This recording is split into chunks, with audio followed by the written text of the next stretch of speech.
TV19 news کی تفصیلات کے مطابق مرکز ولایت نارنگ منڈی میں تحریک بیداری امت مصطفیٰ کے زیر اہتمام تکریم شہداء غزہ کے عنوان سے کانفرنس منعقد کی گئی۔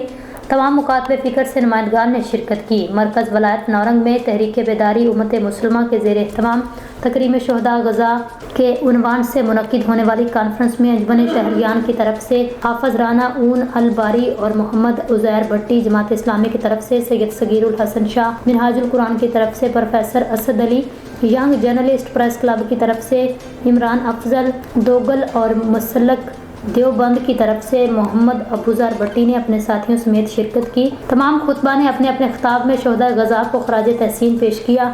عظیم سپہ سالار سید حسن نصر اللہ اسماعیل ہنیہ، یحییٰ سنوار اور سید ہاشم صفی الدین کی دلیرانہ مقاومت کو سراہا اور تحریک بیداری کی طرف سے مولانا محمد علی ذیشان معصومی نے خطاب کیا، امت مسلمہ کی وحدت اور وحدت راہ حل قرار دیا۔ موجودہ حالات کے تناظر میں مسلم ممالک کی مجرمانہ خاموشی کو تنقید کا نشانہ بنایا۔ آخر میں فلسطین کی فتح اور اسرائیل کی نابودی کی دعا کی گئی۔